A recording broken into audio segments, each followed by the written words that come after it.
एक गरीब लड़की की दिल को छूने वाली कहानी।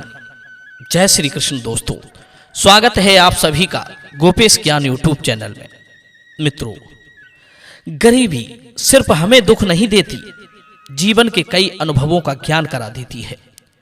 कई अच्छे बुरे लोगों की पहचान करा जाती है। कौन अपना है, कौन पराया है, ये हमें गरीबी में ही समझ में आता है। अमीरी में तो सभी अपने ही दिखाई देते हैं। जिंदगी में ये बात याद रखना, यदि आप गरीब हैं या गरीबी आ जाए तो हिम्मत मत हारिए। गरीबी एक मौका है आगे बढ़ने का। गरीबी में किया गया संघर्ष आपको मजबूत बनाता है, आपको मुश्किलों से लड़ने की हिम्मत देता है। किसी गरीब का मजाक मत उड़ाना, हो सके तो आप उसका सहारा बन जाना। मैं विश्वास दिलाता हूं कि आप संसार के सबसे बड़े आदमी कहलाओगे। आज मैं आपको एक कहानी से रूबरू कराता हूं जो आपको एक बहुत बड़ा मैसेज देकर जाएगी। कहानी है एक गरीब लड़की की।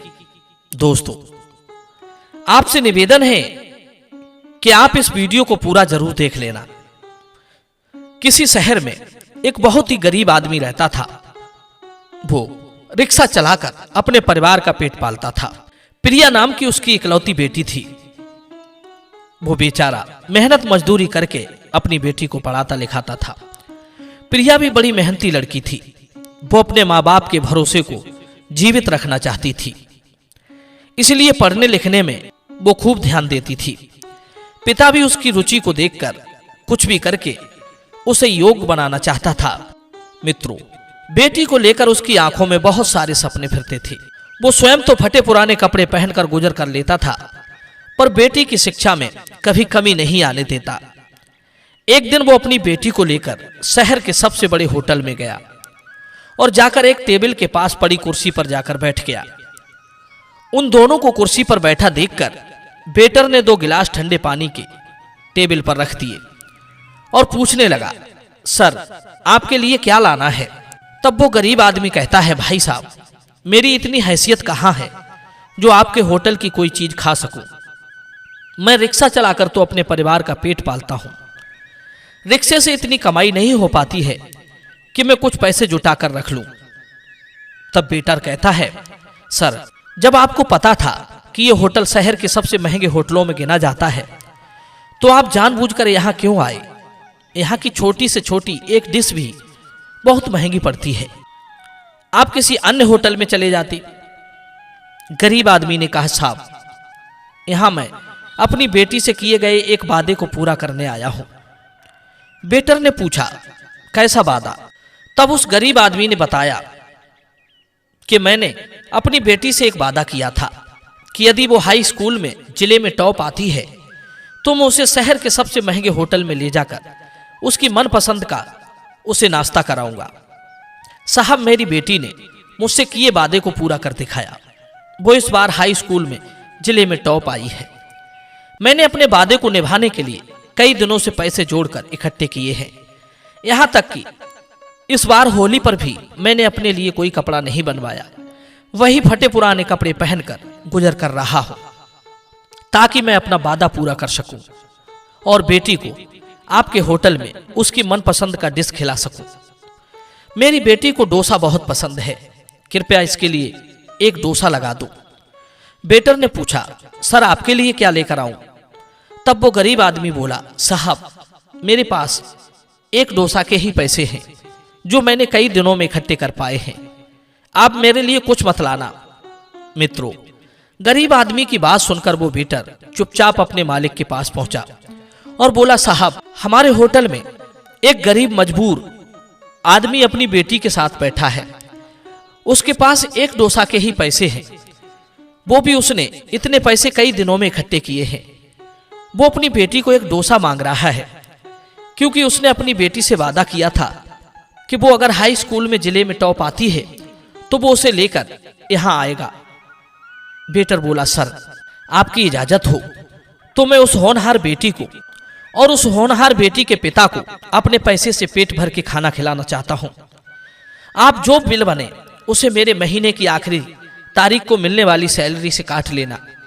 प्रिय बंधुओं, उस गरीब आदमी की बेटी की सफलता को सुनकर होटल का मालिक भी गदगद हो गया। कहने लगा, बेटर, तुम्हारी सोच बड़ी महान है।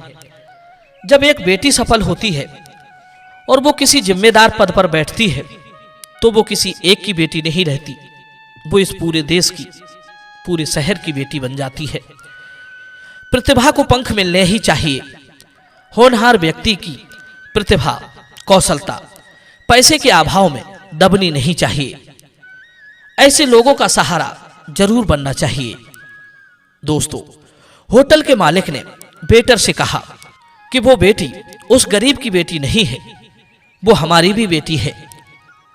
इस खुशी में आज हम इस होनहार बेटी की सफलता के लिए होटल की तरफ से एक पार्टी रखेंगे। मित्रों, होटल मालिक ने समस्त होटल स्टाफ को यह खबर सुनाई। सभी टेबलों को सजाकर अच्छी तरह से तैयार किया गया। टेबलों पर तरह तरह के डिश लगा दिए गए। होटल में आए हुए उस दिन सभी कस्टमरों को फ्री में खाना और नाश्ता दिया गया और सभी ग्राहकों के साथ उस गरीब बेटी की सफलता का जश्न मनाया गया। होटल मालिक ने उस गरीब को एक थैले में रखकर 3 डोसे दिए और बहुत सारी मिठाई दी और कहा कि इन मिठाइयों को मोहल्ले में बंटवा देना। मित्रों, होटल मालिक की ओर से इतना सम्मान पाकर वो गरीब आदमी अपनी आंखों में खुशी के आंसू लिए अपनी बेटी के साथ अपने घर चला गया। उसे उम्मीद नहीं थी कि जिस होटल में जाने के लिए बड़े अच्छे अच्छे लोग तरसते हैं, उस होटल में उसे इतना सम्मान मिलेगा। मित्रों, धीरे धीरे ये बात कुछ पुरानी हो जाती है। गरीब आदमी अपनी बेटी प्रिया की आगे की शिक्षा पूरी कराता है। कुछ दिन बाद वो लड़की IAS की तैयारी करती है और परीक्षा में उत्तीर्ण भी हो जाती है। उसे उसी शहर में कलेक्टर के पद पर नियुक्ति मिल जाती है। जब वो कलेक्टर बनकर आई तो उसे उस होटल मालिक और उस वेटर का आचरण अच्छी तरह से याद था। उसने शहर में आते ही सबसे पहले उस होटल मालिक को खबर भिजवाई कि तुम्हारे होटल में आज इस शहर की कलेक्टर साहिबा भोजन करने आएंगे। होटल मालिक ने यह सुनकर अपने होटल की सभी टेबलों को अच्छी तरह से सजवा दिया।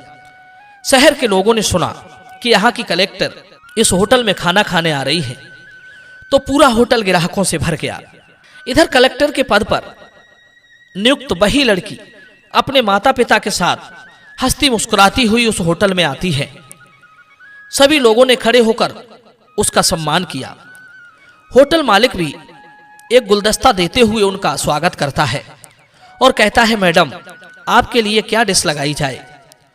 तब वो लड़की खड़े होकर के होटल में उपस्थित सभी लोगों को संबोधित करते हुए कहती है कि इस होटल के मालिक और एक वेटर की मैं बहुत बड़ी ऋणी हूं, जिन्होंने वर्षों पहले इस होटल में आई एक गरीब लड़की को प्रोत्साहन दिया था और उसकी सफलता में एक पार्टी का आयोजन किया था। कलेक्टर साहिबा उस होटल मालिक और वेटर के आगे नतमस्तक होती हुई बोली, शायद आप दोनों ने मुझे पहचाना नहीं। मैं वही लड़की हूं जो कुछ वर्ष पहले अपने गरीब पिता के साथ आपके होटल में आई थी। मेरे पिता के पास दूसरा डोसा लेने के लिए भी पैसे नहीं थे। उस समय आप दोनों ने मानवता की सच्ची मिसाल पेश की थी।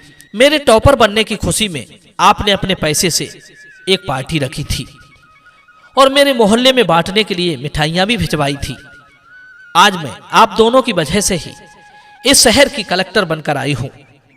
आप दोनों का उपकार मैं जीवन भर याद रखूंगी और आज इस होटल में मेरी ओर से एक पार्टी रखी जाएगी जिसका बिल मैं चुकाऊंगी और कल मैं आप दोनों को एक मंच के माध्यम से श्रेष्ठ नागरिक का सम्मान भी दूंगी, क्योंकि दुनिया में लोग तो बहुत हैं, कुछ लोग अमीर हैं, कुछ गरीब हैं, पर गरीबों के साथ सहानुभूति रखने वाले आप जैसे विरले ही होते हैं। ज्यादातर लोग तो गरीबों पर हंसने वाले, उनकी निंदा करने वाले, उन्हें डांटने धमकाने वाले होते हैं। उन्हें सहारा देकर आगे बढ़ाने वाले तो बहुत कम हैं। एक बात याद रखना दोस्तों, गिरते को संभाल कर उन्हें उठाकर जो चलता है वो वास्तव में बड़ा और महान है। सही मायने में असली मनुष्य तो वही है, नहीं तो लोग गिरे को उठाना तो दूर, उसके ऊपर से पैर रखकर चले जाते हैं। हम सबको चाहिए कि किसी गरीब की गरीबी का उपहास ना उड़ाएं, बल्कि उसकी योग्यता को उसकी प्रतिभा को देखते हुए उसे प्रोत्साहन दे, उसका सहारा बने। उठाकर लोगों को जो जीता है, संसार में वही जीवित कहलाता है, वरना अपने पेट के लिए तो पशु भी प्रयास करता है। जो मनुष्य किसी का सहारा नहीं बन सकता, उससे अच्छा तो नदी के किनारे उगने वाली वो घास होती है, जो कम से कम डूबने वाले व्यक्ति के हाथ का सहारा तो बन जाती है। प्रिय बंधुओं, यदि इस कहानी ने वास्तव में आपका दिल छुआ हो तो वीडियो को लाइक करना और चैनल को सब्सक्राइब करना। मिलते हैं अगली वीडियो में नई चर्चा के साथ। आप सभी का बहुत बहुत धन्यवाद। जय श्री कृष्ण।